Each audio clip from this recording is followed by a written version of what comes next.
Welcome to the Health and Wealth Power Hour, the podcast that provides you with the knowledge and insights you need to achieve physical, mental, and financial well-being. I'm your host, Arlen Pickett, a business consultant who's passionate about helping people achieve a more balanced and healthier life. Each week, we'll deep dive into topics related to health and wealth, including retirement income planning, innovative healthcare solutions, alternative funded health plans, and specific actions individuals and business owners can take to gain control of their finances, have access to affordable quality health care, and achieve peace of mind.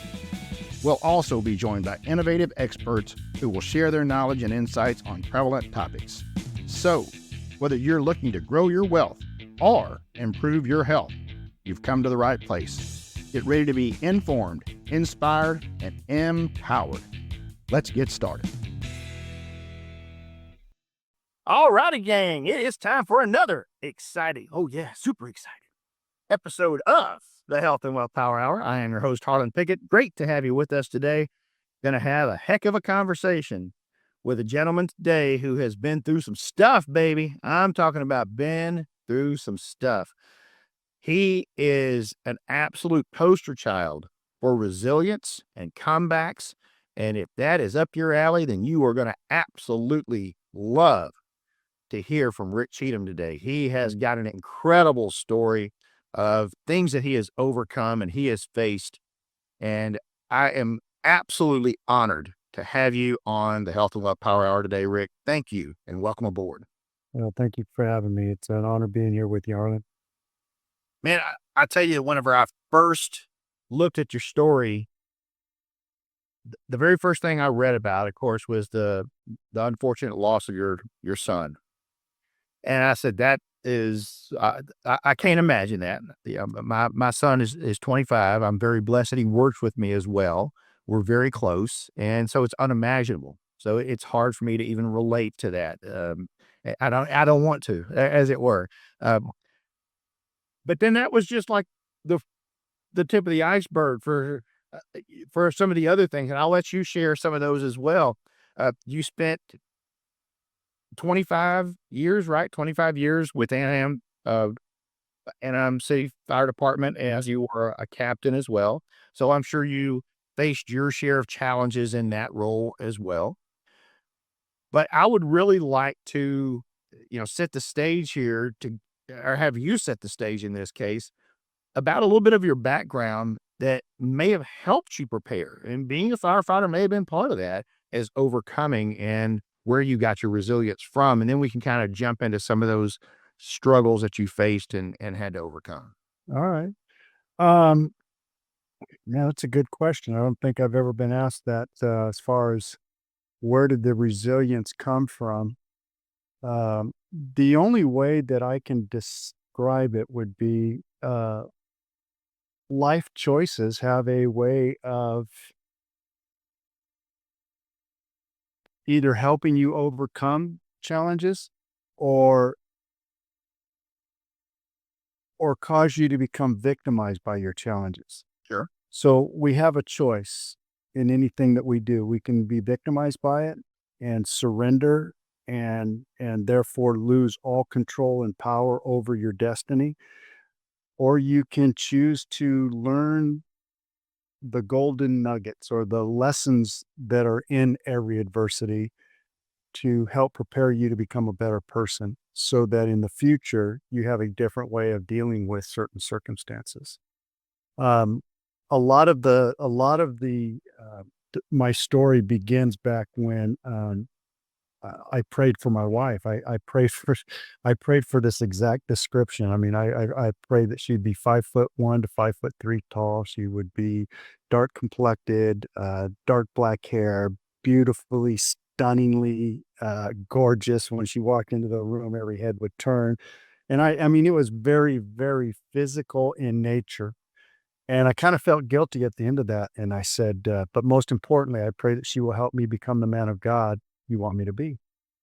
And I had no idea what that last sentence even meant.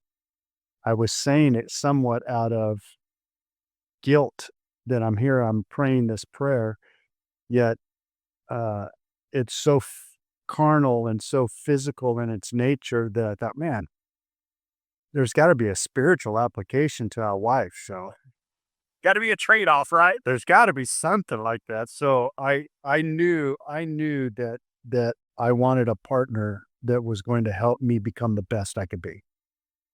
And, I did not know it at the time, but I was struggling with a porn addiction at that time and didn't realize what my had the role that my wife would play in helping me overcome that addiction. And so for the first 10 years of our lives, I nearly destroyed my answered prayer. I nearly destroyed our relationship. And she came to me. We had two small boys, and she came to me and said, "I hate you. I hate God. I hate the church. I quit." And she was done. She was walking out the door with two babies, and my life was over as far as I knew it. And um, I knew at that point I needed a lot of help. I needed to figure out why it was that I was allowing this addiction to porn destroy my marriage the way that it was. What was it about me that when I had the most beautiful woman in my life, I had my answered prayer, we had two beautiful baby boys. How is it that I could take that answered prayer and turn it into, I hate you, I hate God, I hate the church, I quit? It destroyed me. It angered me. It caused me to do some deep reflection. And fortunately, I was able to find some help. And in that help, I was able to navigate the core reasons why I felt I needed to anesthetize myself with this sense of love that was found in porn. It had no strings attached. It had no commitments. It had no bearing on me as far as uh, causing me the grief and the pain, other than the action itself and the guilt I felt later. But it was like an escape for me.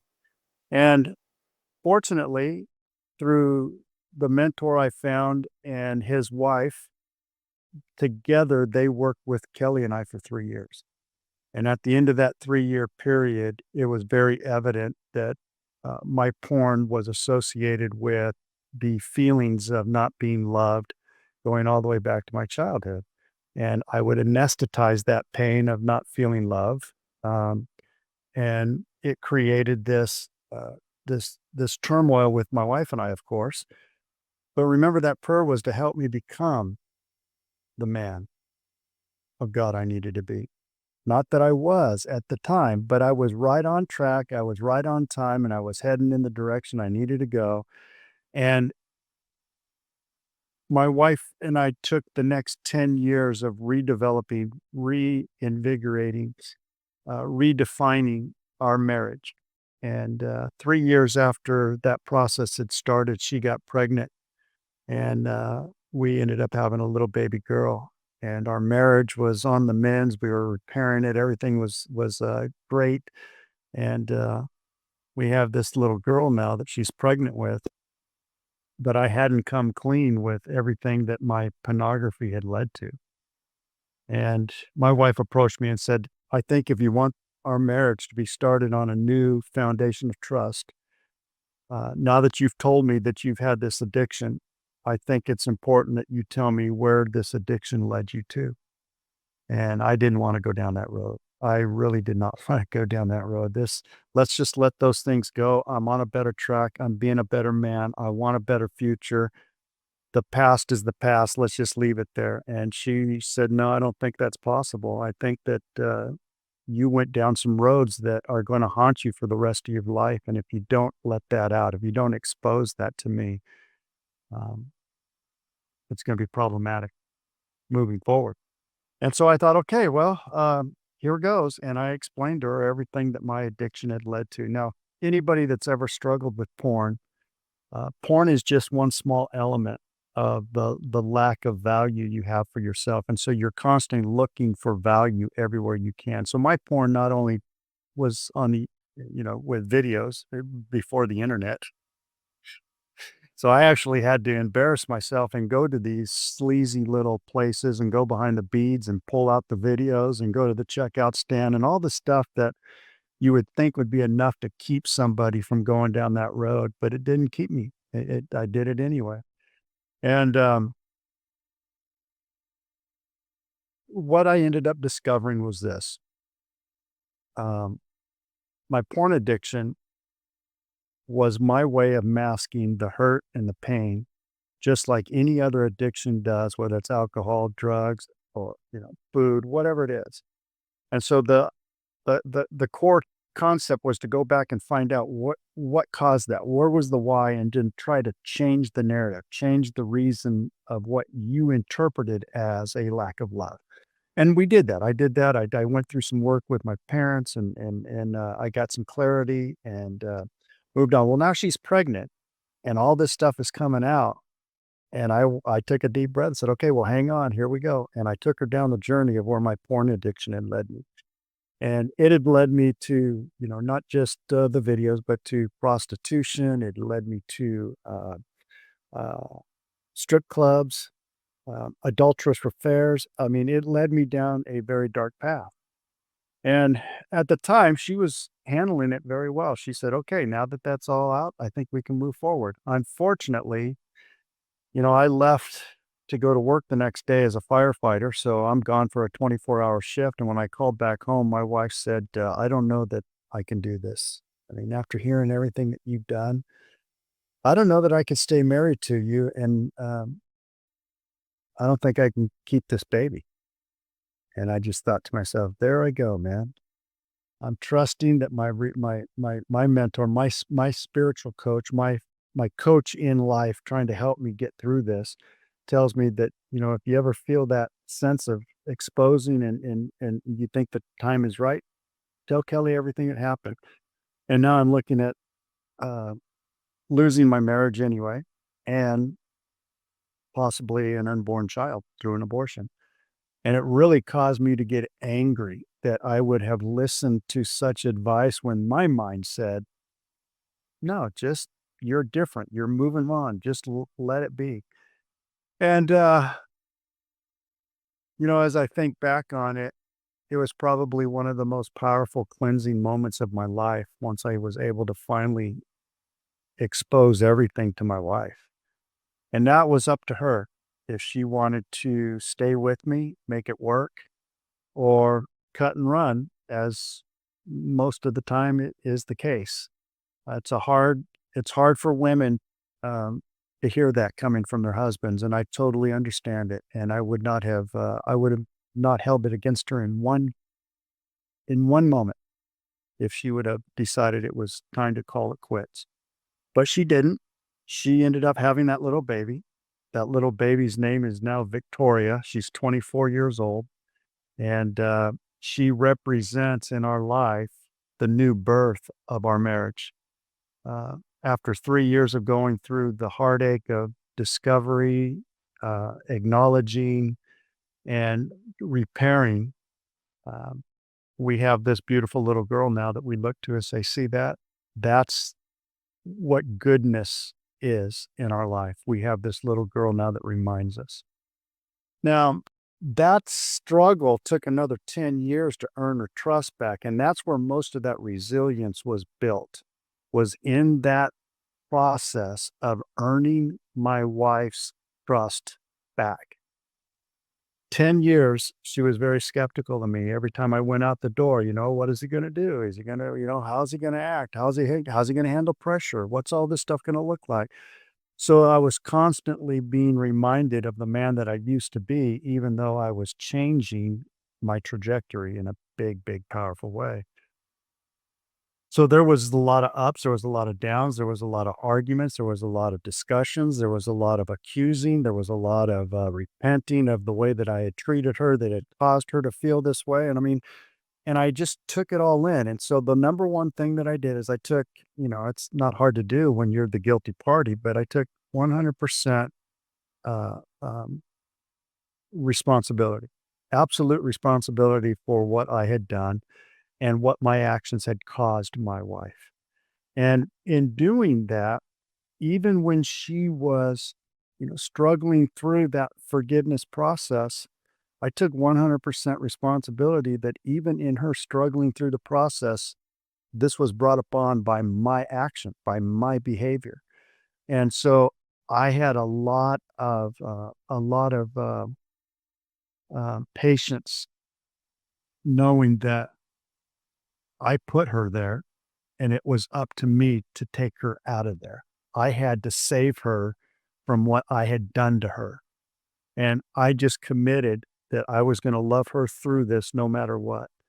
And 10 years later, I mean, our marriage was completely transformed. I mean, people would look at us who knew us before and then knew us afterwards. They would say, you guys have a totally different marriage.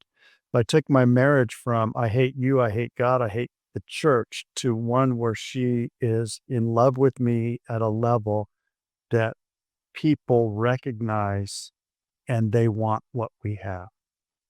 And so now our marriage has become an instrument of hope for others who struggle with addiction. That resiliency and that commitment to those 10 years of personal development and diving deep into understanding how my life could have been so derailed the way that it was led me to the area of being able to navigate um, my son's death and then later navigate a serious injury that I broke my neck 5 months after I retired and was left paralyzed from the chest down, had to learn how to walk, had to learn how to care for myself, all those things. And it was through that course of understanding my own personal development and navigating through the addictive cycles of pornography and experiencing the wonderful blessing of having this little beautiful baby girl that we get to look at now as a representation of this is the gift we get for staying with our marriage, because she would have never been born had she walked out when she told me she was taking the boys and she was done. So I think that's probably the biggest background I can give you to the story of my resiliency and the lessons that I learned through that so that I could navigate the tragic loss of my son.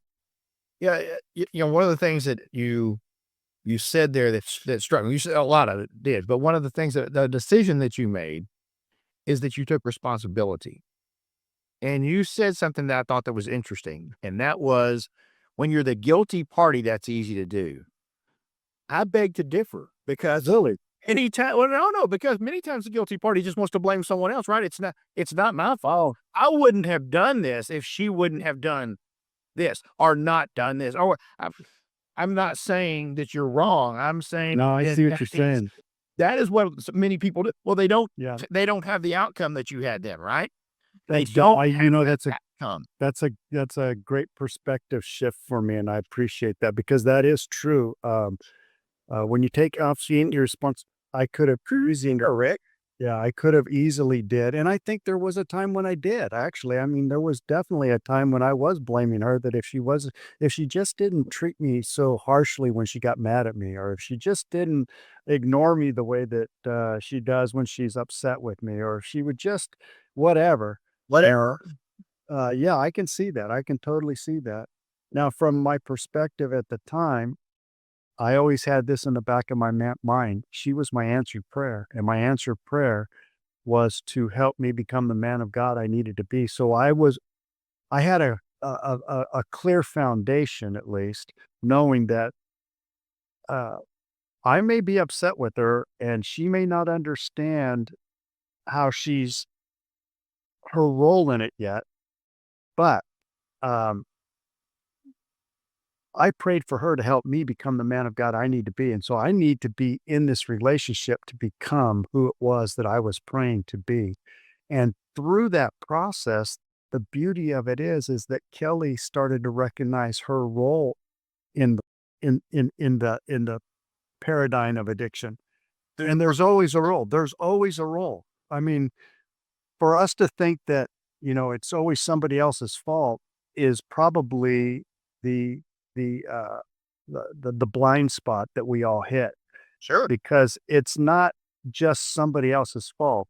And in fact, that when it comes to life in general, and not that it's a fault, but I can take responsibility. I can take 100% absolute responsibility for whatever my life is manifesting. including my son's death. I can take full responsibility in the fact that I am a father of a murdered son. Now I can that could easily wrap up in my head and I could become victimized by it, and rightly so.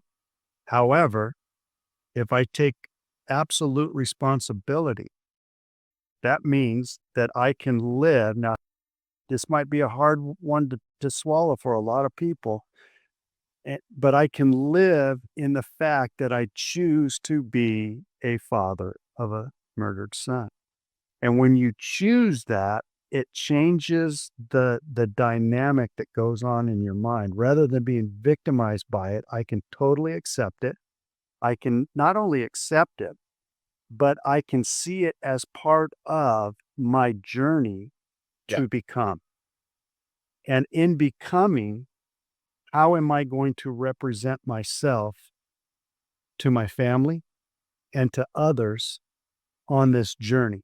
I can be a victim of it. And, when you're a victim of any circumstance, you lose control. You're out of control. You're like a ship in the ocean with no power. You're just tossed to and fro from the winds and the waves, and you're just bouncing off of stuff your entire life, and you can't understand, why is life happening to me? Why is this happening? Why do I have such bad luck? Why? And the caveat to that is, what's happening to you is not an indication of life victimizing you. What's happening to you is a case of life teaching you something. Just like my prayer, help me become the man of God I want to be, or you want me to be. What is it in my addictive cycle that had caused my wife to be who she was to help me navigate through that? How was it that she was able to show unconditional love? How was it that she was able to stay married to me? How was it that she was able to go ahead and deliver that third baby? How was it that she was able to navigate the atrocities of not only adultery, but adultery with uh, prostitutes, adultery with, the videos, adultery with, just everything that it went along with. But yet she made a choice and she walked that path of forgiveness with me. So when it came to my son, I was faced with a similar forgiveness process. Not that I would say one's worse than the other. Um, I mean, my wife and I would probably say I would rather have navigated through the porn addiction than the loss of our son, because there's never a norm there. You will never be normal again. There's a new normal that takes place after the loss of a child.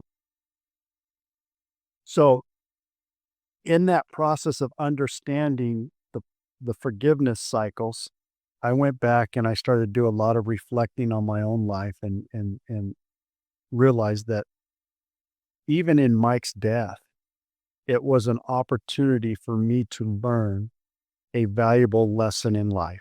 And that valuable lesson in life is that uh, the hardest thing we'll ever do is forgive the unforgivable. And yet, we're all that unforgivable person that needs to be forgiven. Yeah. Yeah.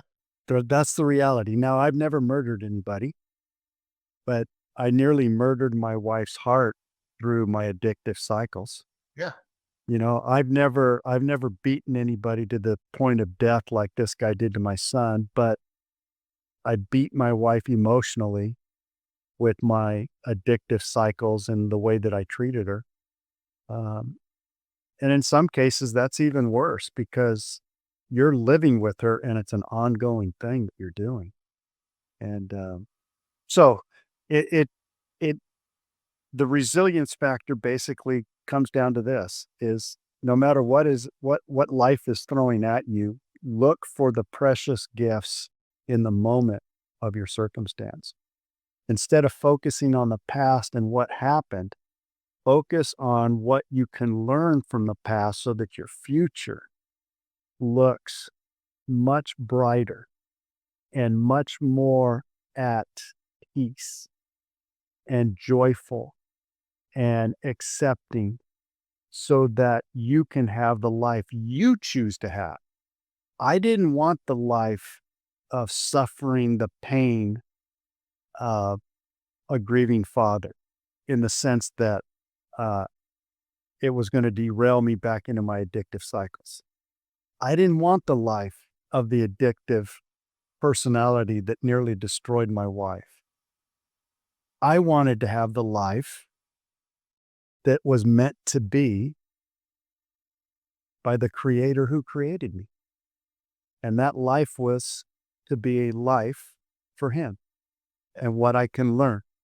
I want to, maybe you feel this way, maybe you don't, but I want to come back. And I know you do on the first part. And that is the first thing you had to do is accept responsibility, right? You had to accept responsibility before you could move forward with your addiction and start repairing that relationship with your wife and get to the point where you guys are now.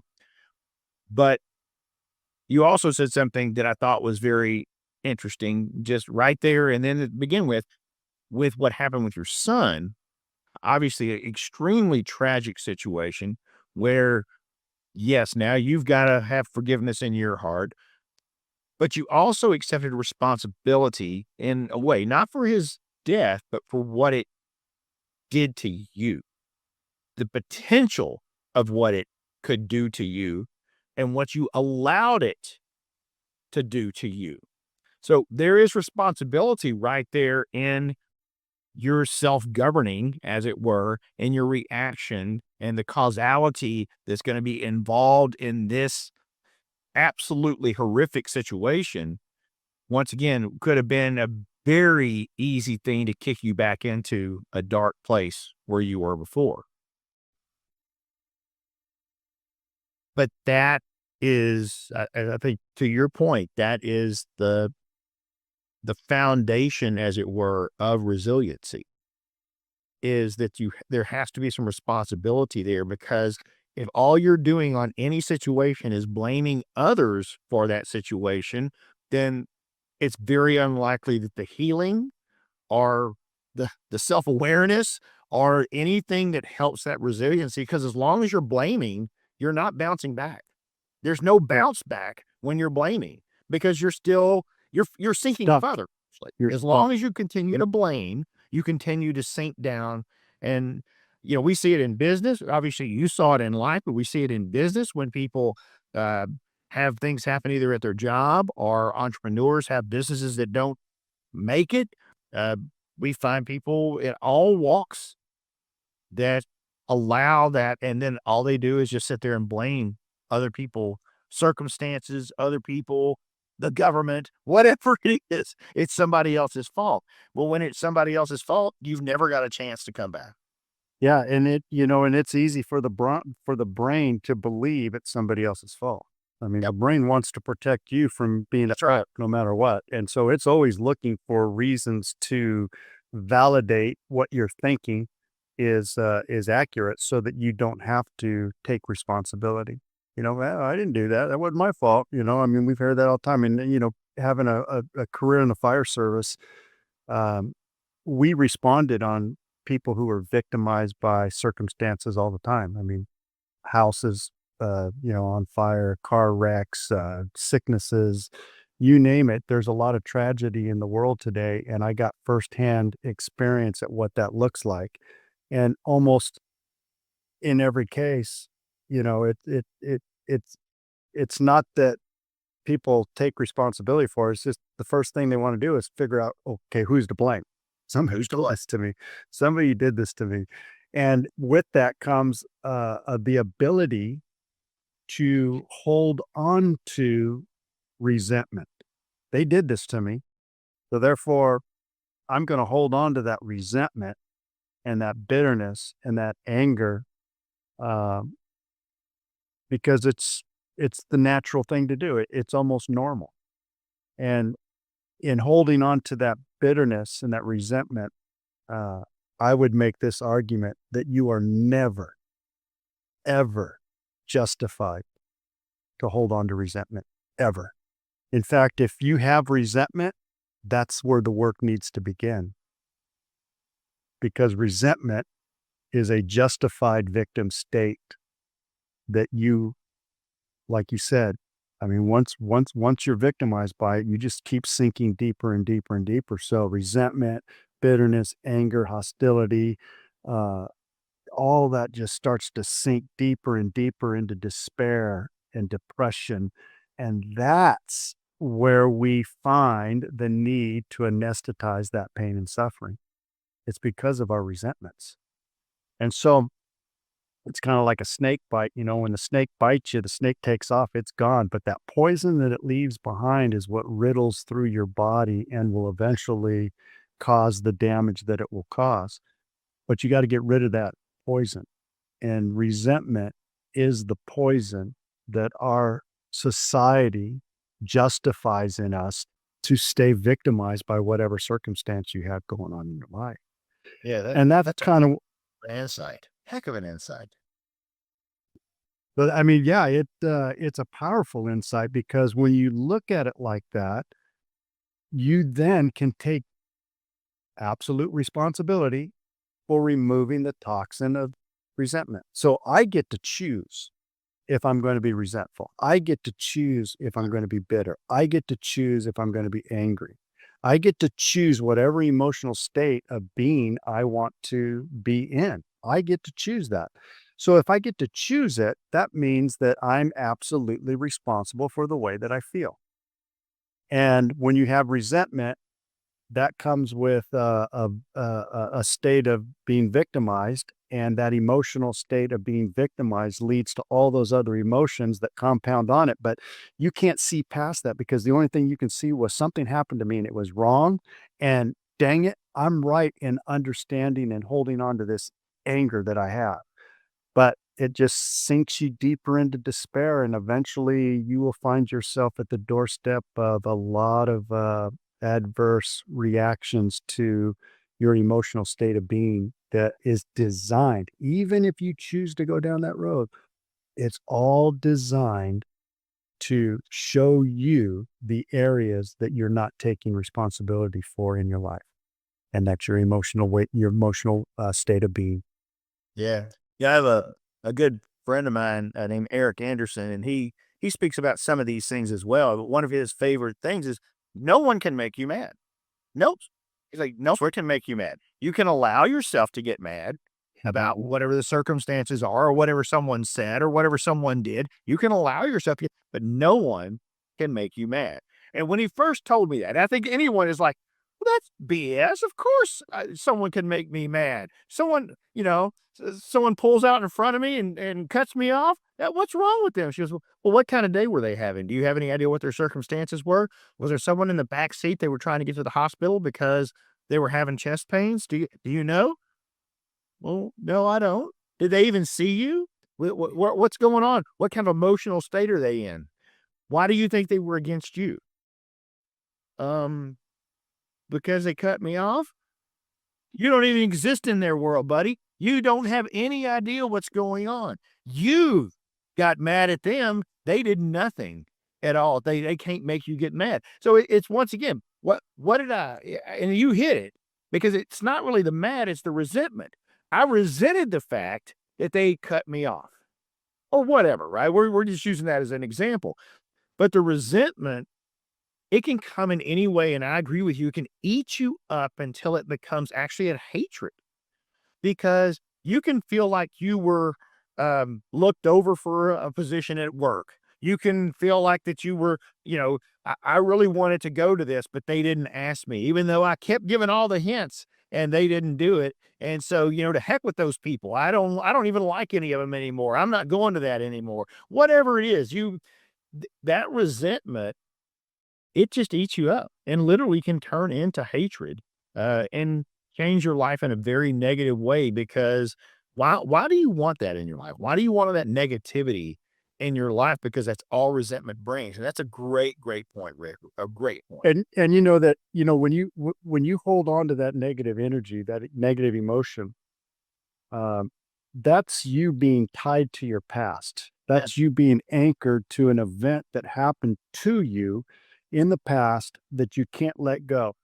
And when you focus on the past and you focus on what happened and you focus on being a victim, more negative energy rises to the surface. So now, if negative energy is what you're feeling primarily and predominantly, then when you look through the lens of that negative energy, that negative emotion, you're going to find more of that negativity and you'll be attracted to it.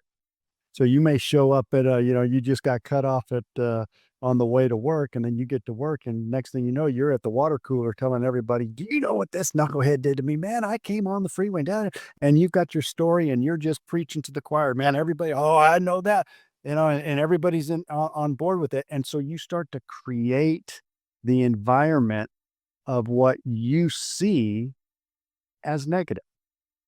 And when you're doing that, that means you're tied to the past. And when you're tied to the past, that means you're looking at life through the lens of fear, the fear of losing something. And when you look at life through the lens of fear, you will create more of that in your life. And then you get stuck in a rut and a cycle, and you're depressed and you're unhappy. And believe me, I understand it. I've been there and I've dug some pretty deep trenches in my brain on that type of understanding. Yet at the same time, you still get to make the choice. Do you want to live a life whereby negative energy becomes the predominant life force in you? Or would you like to learn from that negative energy and how to transform it into a powerful litmus test of who you truly can be, even when crap is hitting the fan and you don't know what to do with it? Because it all boils down to the choices that we get to make. And if we make the choices based off of faith rather than fear, we eliminate the past. And now faith is looking to the future and it's saying, okay, I'm anticipating great things. I'm anticipating learning wonderful lessons through this experience. I'm anticipating that as a result of what I learn in this circumstance, I'm going to be a better person. I'm going to be a better father. I'm going to be a better husband. I'm going to be a better friend. I'm going to be a better man. I'm going to be a better employee. I'm going to just be better because of what I learn through the process. That's living life with anticipation rather than living life with fear and doubt. And I think that's where most of us get hung up, is that our society has made it very comfortable to live in fear and doubt. And the result of which is a life where we feel stuck. We feel like we don't have any control. We feel like things are never going to change. And I'm here to tell you and your audience that that's the greatest lie that life can perpetrate on us, is to believe that you're not in control of your circumstance. You definitely can control the outcome by the emotional state you choose to participate in that circumstance with, if that makes sense. So for me, my wife and I now look at life through a totally different lens. 39 years married, 3 wonderful children. We buried one of them 11 years ago, but doesn't change the fact that he's still our son. We still have wonderful memories. He's still with us in spirit. I feel his presence. My other 2 children, I love them dearly and would give anything for them. And together we've come as a family together to navigate the tragedy and loss of their oldest brother. Now we get the opportunity to help other people transform their lives in their circumstances of adversity, from addiction, rebuilding a marriage, burying a child, or even breaking your neck and being left paralyzed, learning how to walk again. Those are all circumstances of life that we get to choose what the outcome will be. And my wife have chosen to be a positive example of that outcome. And so we developed a business around it. We now help couples, and I help men specifically in navigating their circumstances in their marriage. And if that includes addiction, so be it. If that includes, the loss of a child, so be it. If that includes, a traumatic injury, so be it. Because life has given me the opportunity to experience pain and suffering at that level and navigated my way out, that now I get to be a blessing to other people as they go through their journeys. And for me, that is my purpose in life. And when we find our purpose, chances are they're going to be found in the adversities you face if you choose not to be victimized by it. Your story is powerful. And everybody listening to this podcast right now, they have a story to tell, and they got a powerful story. And their story is one that can bring so much hope and so much power to other people if they choose not to be victimized by it and choose to find the golden nuggets to help other people navigate out of their own crap they got to deal with. Yeah, absolutely, man. That's some very powerful stuff. I want to touch on one more thing. We talked a lot about uh, your struggles in your marriage and the developments that happened there. Uh, what happened to your son, and you mentioned in passing about your accident, and then having to learn how to walk again. When you broke your neck, you were for a time there you were paralyzed from the chest down. What facets of this did that process bring into your resiliency that the other ones had not? Or had the other issues that you had already faced actually help you get through that in a way that you may not have been able to if you hadn't survived those things? Or is it a combination of both? You learned even more about yourself at that point in time, but maybe once again, the foundation was set by what you had faced already. Um, there was definitely foundational sets from previous experiences, and they all came into play to help me navigate through it. But here's the reality of it. Um, I'm not that good. I really am not. So, as much as I, suffered through the addiction, suffered through the rebuilding of the marriage, suffered through the loss of my son, when I broke my neck, uh, I went smack dab right back into the depressive cycles of just, what the heck? This God must be against me. That's all there is to it. He must be against me. I mean, I've had to deal with addiction. I've had to deal with loss. I've had to deal with a broken neck now, leaving me paralyzed. What did I do? What did I do to deserve it? And I became victimized by it. I became victimized and more so than any other time in my life. That was like the straw that finally broke the camel's back of my resiliency. And I got to the place where I was so uh, distraught and hopeless and helpless, because here I am. I was a firefighter. I was a general contractor. I always worked with my hands. Very outgoing, and now I'm paralyzed from the chest down, and didn't know if I'd ever walk again. They didn't even know if I'd be able to walk again or ever use my hands again. And while in the hospital, I had the mindset, I want to walk out of here. I want to walk out of here. I'm going to do whatever it takes to walk out of here. I don't care what it takes. So 2.5 months, I was in rehabilitation in the hospital. This is inpatient stuff. This isn't outpatient. So for 2.5 months, I'm in the hospital learning how to be independent again. And it was the most trying time of my life because my body didn't work. And no matter how much I was telling myself that I could do it, I could do it, I could do it, it just wasn't doing it. And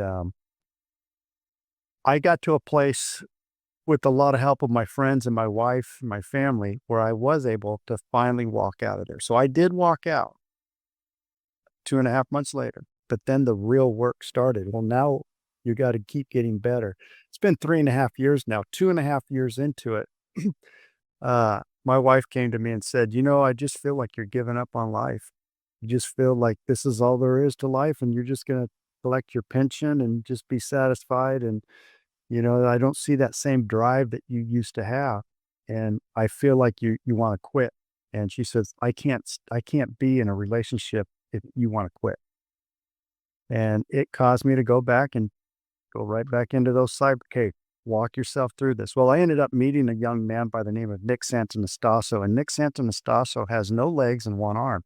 And he was born that way. He was one of very 12 kids that were born like that. And he has such a great outlook on life. It's remarkable. In fact, he toured with Tony Robbins and the Aspire tour that would be a lot of self-help for entrepreneurs and personal development, things like that. So he was one of their key speakers for a long time. Well, I met him and he asked me, he goes, well, what is it that you feel predominantly with your injury? And I said, I feel useless. I feel useless as a man. Like I can't function anymore. And he said, do you think I'm useless? I said, well, no, of course not. He says, well, I was just curious because you seem to put a lot of your value on your body's ability to function the way you think it needs to function. And he says, and here I am with no legs and one arm, and you think I'm useful, but you got your entire body still. It may not be the way it used to be, but you got your legs, you've got your arms. You can function a lot more normal than I can, but yet you feel useless. So that started me down a journey with him in overcoming my victim mentality to the situation of being paralyzed, being useless in my mind. It was all up in my head. It was the thoughts that I had developed about my value from looking at my past and seeing what happened, and then blaming me for being paralyzed because I didn't have to be paralyzed. I could have easily, asked for the help I needed instead of trying to walk back from the restroom at 1 a.m. and then collapsing and landing face first on my floor and whipping my neck back and breaking it. I could have asked for help, but I didn't. I didn't want to bother my wife. I chose to do it my way. And now I'm in this position. So now I had to walk through and reevaluate what was its purpose. And here's what I came up with. This was the gift I found in breaking my neck. It caused me to stop. It caused me to be still. It caused me to have nothing but time to reflect because I couldn't do anything with my body. I couldn't go out and be useful. I couldn't go out and build a house. I couldn't go out and do chores. I couldn't go out and mow the lawn. I couldn't do all the things that I'd been accustomed to. So now I had nothing but time to think and process and look for the gift in the adversity. And the gift that I found was it caused me to go and find purpose again. How do you find purpose after you've augured in with addiction, after you've lost your son, and now you've broken your neck? How do you find purpose? And what my purpose reflected was you married a woman and your prayer was to help you become the man of God that he wants you to be. And now here's your answered prayer coming to you yet again and saying, Rick, you're giving up on yourself. You're giving up on us. You're giving up on life. And we've been through too much to give up. You need to find your purpose again. And by finding that purpose, it's now, what is the purpose of all that adversity? Well, here it is in a nutshell. Who here doesn't go through adversity? That's life. Life is adversity. Life is challenge. Life is hard. Yeah. However, we get to make the choice and take absolute responsibility in that choice to now use your adversity to help others navigate through theirs. And so my whole purpose in life, thank God, is to help other men navigate their adversity. What a blessing. What an inspiring act of empowerment is when now you can find purpose in your adversity, and that purpose is to help other people navigate through theirs.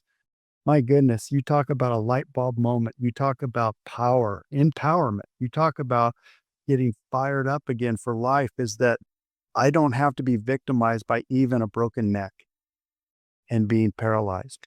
I can still be of use, and I can still be of service, and I can still be of value to other men who are navigating their own adversities. They're navigating their own broken neck, their own, their own grieving parenthood, their own, addictions, their own destroyed marriage, and trying to figure out how to navigate through that. And in understanding that very simple principle of accepting the responsibility for the choices you make for the emotional being you want to show up in every single day, gives me the ability now to show up in the lives of other men struggling so they don't have to do it as long as I did. And that's obviously very commendable. And I see it as nothing else but the answer to that prayer that you made 40 years ago, plus at this point in time. And I also look at the journey that you've been on, and not everyone likes to hear this, but I've said this to multiple people, is all of it was necessary for you to get to the point you are now. Yeah. That's Absolutely. tough to hear sometimes. That's tough to look back on and say it was. That's the reality. Certainly not had the same challenges in my life that you had, and we've all had different things.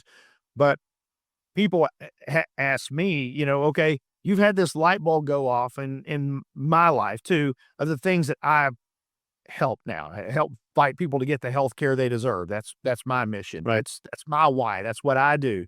But it took a long time to get there, and I was part of the system for a long time, and say, well, do you regret all that? I don't regret any of it, because if I didn't do that, I wouldn't know what I know now, so that I don't do the same thing. So Exactly right. That's you exactly you right. you're you cannot dismiss your past. You've got to learn from your past, but you can't live in your past. Yeah. And like you said, because living in your past, all that does is give the view you have is fear that this is going to happen again, or I'll go back to where I was, or whatever that is. But that doesn't mean you don't reflect and learn from your past. It just means there's a totally different thing between doing that, and you can't dwell in your past, because now dwelling is living in your past. You can't do that. You've got to move forward. And as you mentioned earlier, the two key aspects of that are responsibility and making sure that you are responsible for those things and not playing that blame game. And then also, you can't just let resentment just control your life, because it is, as you mentioned earlier, Rick, our society has said resentment is just a-okay, and we should resent every single slight, every single time. Nowadays, you can't even have a disagreement with someone to be friends with them, right? How ridiculous is that craziness? Come on. We're all different, and it's okay to be different. And it's okay to have a different point of view. My goodness gracious, folks. Let's just, it doesn't mean we don't have to get along. We should, but we're not going to. But it doesn't have to be you and your resentment that is making that happen. You're Yeah. keeping yourself from being happy. I've come to understand that every single person on this planet is having a human experience. They're all spiritual beings having a human experience. And we all, in this understanding of humanity, we make mistakes. We get caught up in our egos. We get caught up in our self-centeredness. We get caught up in our, in some degree, there's narcissism, but we all get caught up in this ideal that it's all about me. And that's the natural way, or the conformity to the world system that we live in. But that conformity is what causes pain and suffering. It is. And when we start to recognize that the conformity to the world system, or the cycles that they see as what is normal, being angry, resentment, bitterness, all that stuff is, especially if it's justified. If you've been victimized by something, then you hold on, you're a victim, and you get the right to be resentful to the people that victimized you. And because of that conformity, we then create that very life for ourselves. The alternative to that is to be transformed out of conformity by renewing your mind. And renewing your mind is looking at what has happened with the intention to learn the valuable lesson so that life can move forward to the next level. And that's all we keep doing is we just keep stepping up the stairs until we finally make it to the end. And each step is a learning session. It's a learning season in life as we continue to navigate and climb that pyramid of life, if you will. And when you come away with it, understanding the gift in adversity, you become empowered. And when you become empowered, you find passion. And when you find passion, you find your purpose. When you find purpose, you have found why you're here. And I think a lot of us are struggling because we just don't know why we're here. And when we look at all the crap that happens to us in life, we're just like, man, I don't even want to be here. Let me out of here. I want to go home. I want to get the heck out of here. I don't want to live here anymore. And I've been there. I've been to that depth. I've been to that level. And the beauty of it is that it all begins with number one, accepting, absolute responsibility, having the intention to make the choices. And then the third one for me is creating the mental environment that you need to maintain. And that's through prayer and meditation. And when you can maintain your mental clarity and awareness through, non-negotiable practices, for me, it's a non-negotiable. I got to meditate. If I'm not meditating, then chances are I'm medicating. And I don't want to medicate. Medicate destroys, meditation creates. And so that's my new philosophy in life. I help people, I walk through, and I have a whole system that I start with. It's, in the fire service, we have, when you're overwhelmed with a tragedy or you're overwhelmed with an event of mass casualty, called a mass casualty event, it's overwhelming to know where you even start. When you hear screaming and people are crying for help and it's everywhere as far as you can see, well, who do you help first? Yeah. And Yeah. we have a slogan and a training that we have taught all of our firefighters in emergency management is you start where you stand. So the minute you stand, that's where you start. Well, I've developed the same thing with mental clarity. And in order to start where you stand, you have to first take aim. And aim, A, stands for absolute responsibility. I got to take absolute responsibility for where I am in my head. Once I've made and accepted absolute responsibility, then I can have the intention to make the choice to stay in a positive or negative state of being. And when I go to a negative state, I become aware of it and boom, I acknowledge it. And then I can go back into my emotional state of being positive and helpful. And then once you do that, you go right into, once you make that choice, now you're into how do you maintain it? You maintain it through meditation and prayer. And that's what I help teach people. And I walk them through that process now. And it's been very, very successful because let's face it, we aim at the wrong target every day when we head in life. We aim at the wrong target. We aim at conformity rather than transform. Absolute. Wow. Powerful, powerful stuff, Rick. If someone wanted to get in touch with you to learn more about this, or maybe they would like to have you help them through a situation, whether it's individual as a man or as a couple, because I know you guys do that too. How would they get a hold of you? RickCheatham.com, RickCheatham.com. That's go through there and you can see how you can line up. You can reach out to me. You'll get some emails and I can we'll put you through a discovery call and get you on the track of where it is you want to go. Guaranteed. There's no ifs, ands, or buts about it. I can guarantee that I can get you if you choose to not be victimized, and I can walk you through why we get victimized. I mean, it's all normal. It's all psychology. I mean, it's just the way we are. We're geared at becoming victimized by our circumstances so that we don't take responsibility. Well, there you go, folks. If you're ready to stop being the victim, you're ready to seize control of your life, be responsible for your own future instead of letting your circumstances determine that and always playing the blame game. If you're ready to step out of that and learn how, rickcheatham.com. That is the first place to start. Rick can help walk you through that situation. If you are having a difficulty in your marriage, that's a great place to go as well, because if you heard this podcast, you heard a lot of struggles and a lot of challenges that Rick and his wife faced over the years. And maybe you're in a similar situation, or maybe you haven't gotten near to the depths of what they were able to overcome. But either way, I think that would be a great place to start. Just think about that, folks. The challenges that they faced, and they're still together almost 40 years later. Rick, thank you once again for being with us today. I really appreciate your time. I wish you all the best in the future. And let's stay in touch, buddy, because I'd love Let's do that. you to follow you. I would absolutely love that. Absolutely. Appreciate it, Harlan.